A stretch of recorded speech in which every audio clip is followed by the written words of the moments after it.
Bago tayo mag-start, mag-shot muna tayo. Ah! Oh my God! I cannot. Alam mo, ngayon na lang ulit ako nakapag-inom ng ganito. Ah, hallelujah! Hallelujah! So, konti lang muna. Okay? Cheers!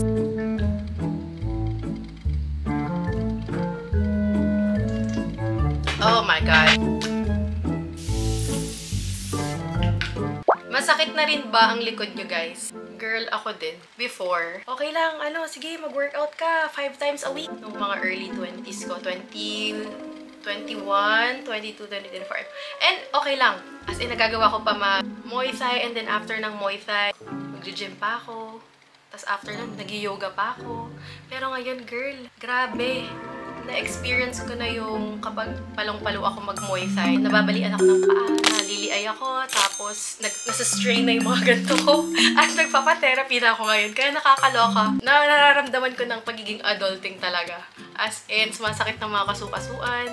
Tapos kapag nag-iinuman pa kami ng mga friends ko, Friday at Saturday ko na inom, sobrang lala na nung recovery ko nun. Para akong lalagnatin buong 1 week na yun. Kaya para sa akin, totoo nga yung may nararamdaman ka na kapag nasa late 20s ka na. At ngayon na mag-30 na ako. High school crush na di ko makakalimutan 13 years later. Pa-powder muna tayo. So, after ko gamitin tong skin tone, oh, see? Ang ganda nung... Ang ganda. Kita nyo ba yun? Biglang Oo, to. Kailangan nating i-ROI itong lens na to. Second hand man. Sulit talaga. Ito yung Yongnuo. Dupe siya nung Sony na 11mm and nakuha ko siya ng second hand and 12K lang kasama na yung remote. So, sobrang ganda talaga if mahilig kayo mag-vlog. Ito talaga yung matagal ko ng gustong lens. Ngayon ko lang binili. Definitely worth it. Powder tayo. Nabili ko to sa Japan. Press powder. Na sobrang amazed na amazed. Talaga lumalabas yung pagka-oily ng face ko. And I love it. And it's cheap. Comment down below if gusto nyo makita yung mga pinamili kong makeup sa Japan. Bubudulin ko kayo. Okay, ito na. 13 years ago, teka, magsha-shot muna tayo. Kasi tapos na yung first. I love this. Ito yung nakita ko rin sa Japan. 9% alcohol. Para lang siyang beer, lemon sour.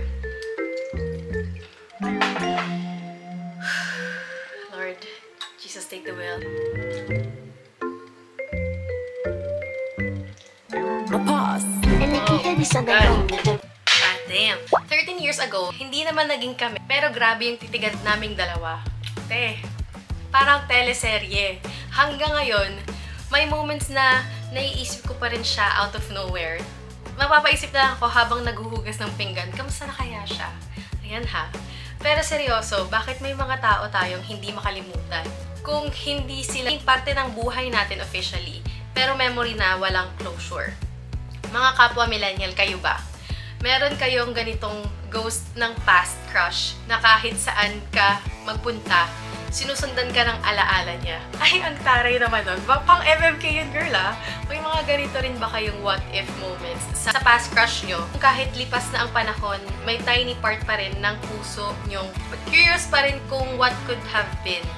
What could have been? Sabi dito, yes, asawa ko na now, pero it took us 11 years after high school bago uli kami nagkita. Lumuwas kasi ako Manila after graduation. Eto, mag-11 years na din kami. Eh di sana all. Anyway, ito nga pala yung favorite kong pang kilay as in ever. Paubos na to. Inuubos ko na lang. Ang gel siya sa hair, so kahit pawisan ako, kahit mag-workout ako, hindi pa rin siya natitibag. As in, after kong maglagay ng like anything sa face ko, ginaganto ko. Like, tanggalin mo lahat ng mga products na natitira sa kilay mo kasi hindi siya kakapit kapag may mga, like, mga moisturizer sa face. Lang. See? You there? Bakit nahihiya ka ngayon lumabas? Ayun, lumabas ka, te. So, yan. Mapapakita ko sa inyo. Gaano siya kaganda. Yan. Kita niyo ba yan? Getting there. Dahil nakatattoo na yung kilay ko, ginaganto ko na lang. Tapos minsan kapag gusto ko ng medyo kapalan, kinakapalan pa lang dito sa area na to. Ayan girl, kita mo ba yan? Ganda, diba? Meron akong ganon, yung parang randalulu ka na parang someday magiging tayo din, ganyan. Ma-attract ka rin sa akin, ganun. Meron akong ganun. Out of my league na super crush ng bayan, ganun, nung high school. Meron naman akong ganun. Ang saya kaya ng ganun, meron kang happy crush sa school. At least meron kang inspiration para kapag papasok ka, diba, ano ka, ganado ka, girl! So, pag naglilinis ako ng kilay at gusto ko ng malakasang look, maganda talaga kapag malinis yung kilay. Pinaka-lightest shade mo, and then after nyan, linisin mo ng ganyan. Yan, be. Ganyan.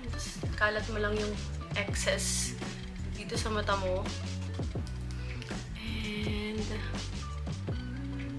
this one. Hindi ako bumibili ng eye primer kasi ginagamit ko na lang yung concealer kasi feeling ko hindi ako naniniwala na effective siya. So, ito na lang ginagamit ko. And I think it works din naman. Kalat mo lang yung concealer sa ganyan mo kasi ano na tayo, ang next step na natin ay eyeshadow. Okay, next question. Whew!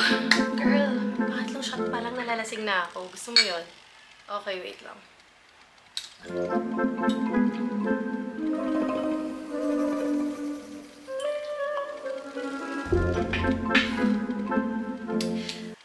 Come pick up your clothes. I have them folded. Labante.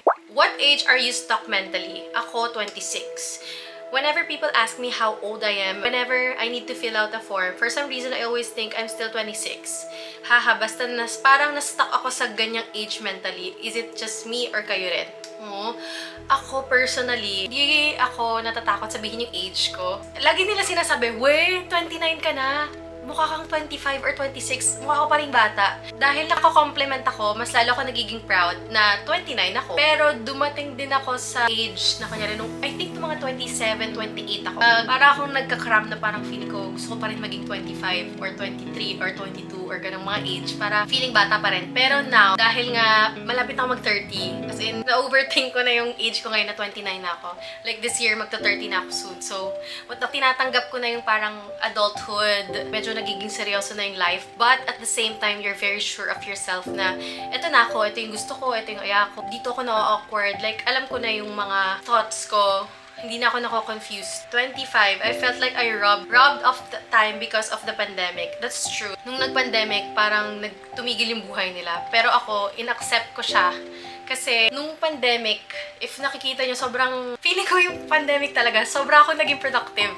Kaya sumaksas ako sa TikTok, tsaka sa YouTube. Sara, nakuha ko ito nung lockdown. And I think, mas na-inspired ako ngayon na madagdagan pa subscribers natin sa YouTube. So, eto na, nagbabalik na siya. Huy! Wholeheartedly ko siyang natanggap na I'm enjoying 29 now and I'm living the most out of it. Kasi gawin mo na kung anong gusto mong gawin dahil minsan ka lang dyan sa age mong yan. Kaya gawin mo na dapat mong gawin at gusto mong gawin. Yeah? That makes sense. So, sa eyeshadow naman, kapag nagmamadali ako, ito yung pinaka-favorite ko. Ito yung clay pen. This is from, ko alam kung saan, basta clay pen, for dalilan niya lang gamitin. Like, ikalat mo lang ganyan. Dahil nga, cream siya, nakastick na siya. So, mas controlled mo kung paano mo siya i-blend. But for me, like, biniblend ko lang siya na parang ganyan. And then, after niyan, na ganito ko lang. Nagamit ko is ito. Dito sa Hong Kong. Cyber Colors na brown. Or ito, basta sa Shopee lang to. Wala na siyang sulat. Basta ganyan siya. Ganyan kanipil. Ka-eyeliner lang ako.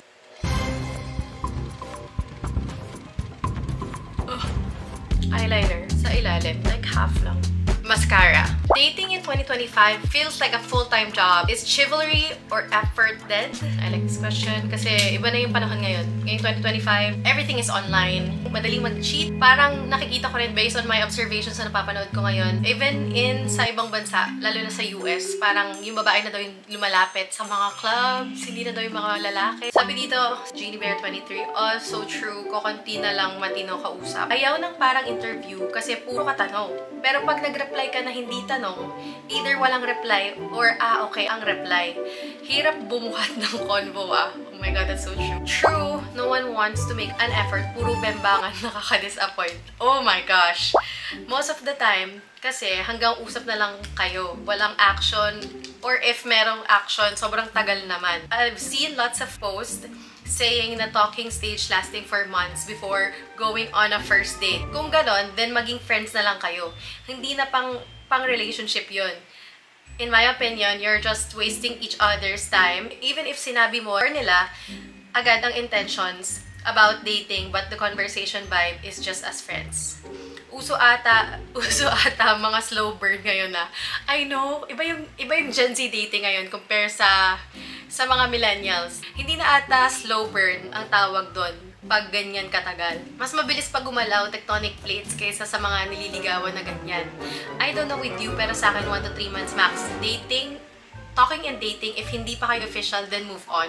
Oh my God, I like this very much. That's very true. Like, gumawa ka ng boundaries, gumawa ka ng timeline para at least, girl, hindi tayo nag-aaksaya ng oras. Or, alam mo sa sarili mong, hindi maaaksaya yung oras mo. Huwag kang tanga. Use your brain. Huwag kang, alam mo yun, huwag kang masyadong marupok. Hoy! Depende, meron akong umabot ng 6 months to 1 year bago naging totally kami. But exclusively dating. Depends na lang din talaga sa understanding yung dalawa. If them in your future, something like that. Para sa akin, depende pa din talaga sa vibes at saka sa kasunduan. At kung ano yung nafe-feel mo na parang, okay, so, alam kong busy siya. So, I will understand. I'll wait. And then, if not, yun lang yun. Iba-iba. Complex talaga yung mga situationship. Pero, if I were you, if confused ka, tsaka alam mong alanganin ka, and alam mong, like, alamin mo rin yung background nung guy, para at least alam mo kung saka ba sa mga playtime niya or not. Diba? So, I'm gonna show you my mascara. Ang pinaka-favorite ko talaga na never talaga bumagsak yung eyelashes ko, itong Heroin Make Volume Up Mascara. And bumili rin ako nung panggal niya ng mascara kasi super waterproof talaga niya. Kita mo ba yung difference? The difference! I'm so in love. Dami nagtatanong sa akin kung anong eyelash curler ko. Pero guys, ito yung eyelash curler ko nung way back pa, si 2016 pa. And walang palya. Pero alam ko kasi may parang half na siya sa gitna. Parang nabutas na siya. So, feeling ko, kaya ganon. Nagustuhan ko siya, kaya mas lalo siyang effective. Ewan ko. Kasi siguro luma na. Don't know. But this is my favorite eyelash curler. Okay. After nyan, habang pinapatuyo natin, iinom muna ako ng tubig kasi nalalasing na ako, girl. Gusto mo yon? Sobrang lightweight ko na. As in, di ko na kaya yung mix. Nag-mix kami last week ng friends ko. Girl, she's not built for it na talaga. Hindi talaga siya made for partying or what. Like, she's finally retired sa inuman. Retired! Bet mo yun. Ang hirap kasi makipag-date, ang daming cheater. Ang hirap magtiwala. Mag-date man kayo, para ang hirap pa din lumabas kasi ang laki ng gastusin. That's freaking true. Mas gugustuhin mo pang ibayad na lang sa bills kaysa ipang-date yung pera mo. Alam mo, totoo yan. Ang hirap tumira dito sa Pilipinas kasi napakamahal na ng bilihin. At basta bawat galaw mo, mahal na. Yung 1,000 mo dito sa Manila, parang 100 pesos na lang. Ganun level. It's very true. Maglalagay na tayo ng... Okay. Kapag mag-contour ka, dapat hindi dito. Like, taas mo dito. Kasi, babagsak yung face mo kapag inilagay mo here yung contour. Top girl. Ano kaya today? I'm getting raped tonight. R.I.P. that. Hey! Dito naman, nalagay mo yan dito. Like para kang gagawa ng boom. Get ba? Boom! Tapos, hindi lalagay mo lang dapat siya dito. Itatago mo siya. Here. Hindi dapat dito, sa may bone. Bitch here. Okay? Like, it's there. See? And look at this. Magma-magic tayo. Alam mo namang nag-shape-shift tayo, di ba? Itatago natin yung mga chismis na yan kasi ang nanay ko ay may double chin na at feeling ko in the future, pag tanda ako, magkakaroon din ako noon. Kaya ngayon, kailangan na natin niyang itago para mawala yung chismis. See?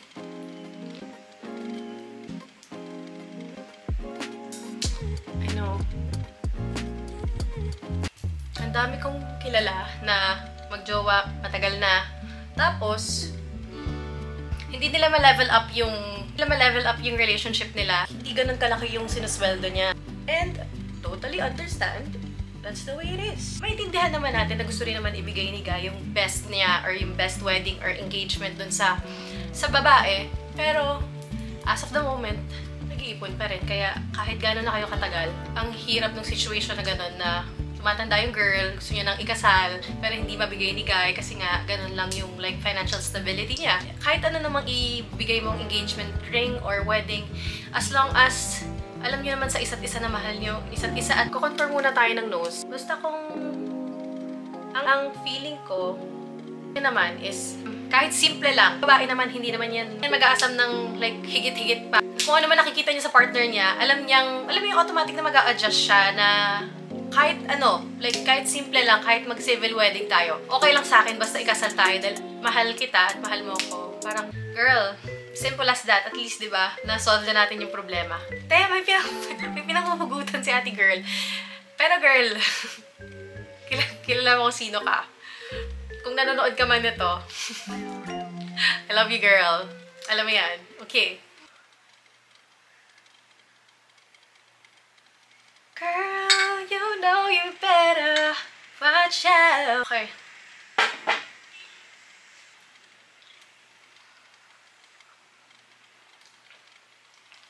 Pagdating sa dating app, don't expect talaga 99% dyan hook up.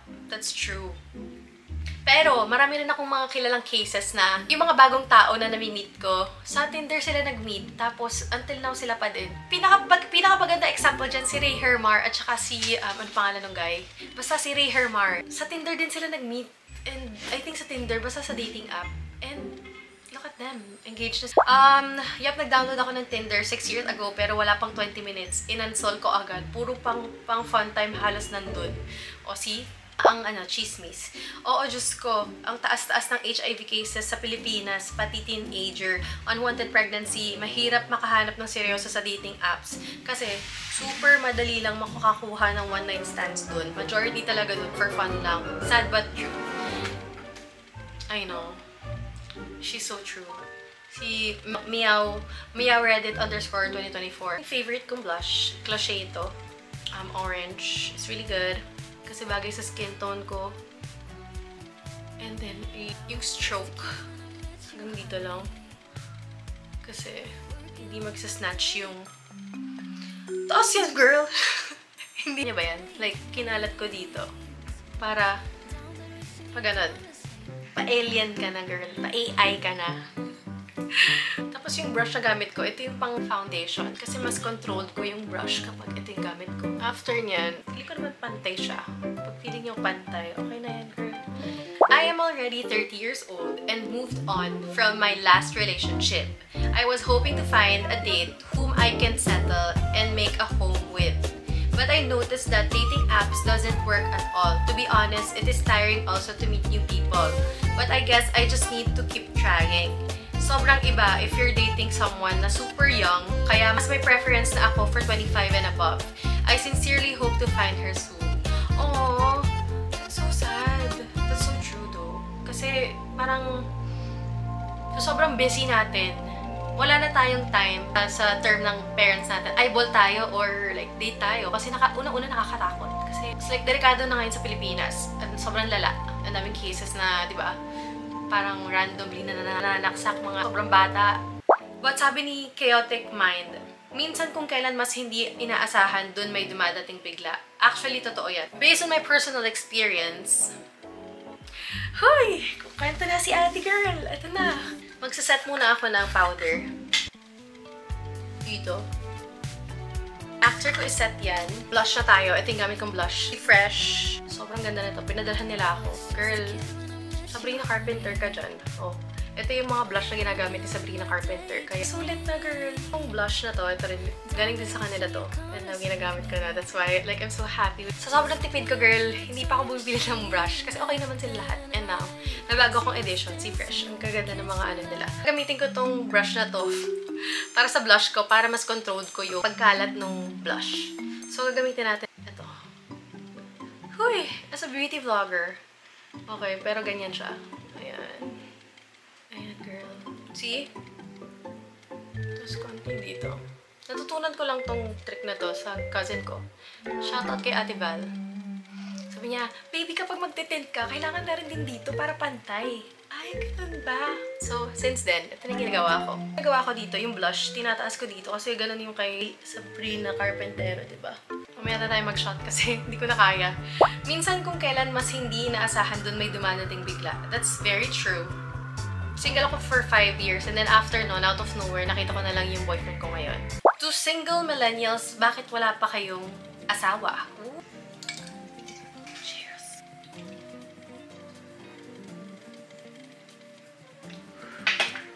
Damn. Kaya pa ba to, girl? Light brown na contour na tayo. After mo mag-cream, contour, everything, cream lahat. Yung pa stable at hirap maghanap ng totoong partner. That's very true. Maraming playtime ngayon. Maraming hinahanap pa yung sarili natin and that's totally normal. I think for me personally, pag may ganun kang nami-meet, I think you just gotta have to understand kung nasan silang stage ng life nila.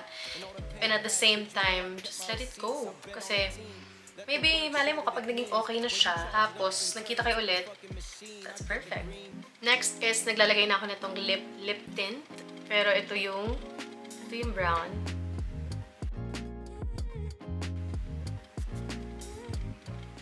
Sabi niya, subukan mong mamalengke tapos itry mo tingnan lahat kung magkano bills niyo monthly. Kapag may daily expense monitoring ka, nakikita mo talaga, di talaga kakasya yung may isang bibig ka pang papakainin. That's very true. Sabi niya, pag lumabas ka ng bahay, minimum of 500 pesos, for sure bye-bye na. Malamang ikakain ka pag nalabas ka ng bahay for minute of 1 meal. Partida commute pa ako niyan, mostly. Paano pa yung mga nakakotse na may gas, parking, and some have toll? Pag nalabas ako ng bahay, minsan more than 500. Dahil may mga bagay na binibili ko sa pagsabay sa paglabas na kung ano lang like groceries or toiletries, shampoo, sabon, deodorant, etc. That's so true. I will make sure na magiging productive palagi sa paglalabas ako ng bahay para di sayang oras, pera, at effort. That's very... Pag-aalis ako, laging 1K baon ko kung saan man ako mapadpad. Girl, ako rin, like 1K din ako paglalabas ako para at least alam ko sa sarili ko. Wala akong gagawin today. Like, hindi mo kailangan gumastos today kasi puno yung ref mo, girl. Like, magluluto ka. Kasi, hindi ka na sure na lagi kang mag-iisip ng ways para makatipid ka. Para makasave ka, diba? Lahat nagsa-struggle ngayon. Mas majority siya sa lalaki na nangyari kasi, syempre, marrying age na or tagal mo nang nasa isang company or work mo and alam mo naman sa sarili mo na yun lang yung best mo. And so, may work ka lang, happy ka lang na may work ka, thankful ka, and it's okay too. Like, wala namang problema dun. Pero, it's just really hard for other people na gusto ko rin naman na ganito yung mangyari sa life ko pero andito lang ako. And at the same time, nandun na rin ako sa age na gusto ko na rin makahanap ng someone na magmamahal sa akin or mag-a-accept sa akin. It's really... Shot tayo. At lip balm tayo, friends. Okay. I think I'm almost done. Yung ginagamit ko sa kilay ko, by the way. One Day Tattoo. Yung brown. Nalagay ko lang siya dito para lang mapal siya. And after ito, I found out this. This is from Babe Lash. B810. May manga lashes sila. Kita niyo ba yan? Gamitin natin sa Thailand. Ito yung Fantasy Fantastic Blush Stick. Jelly. Ganyan siya. It's really cute.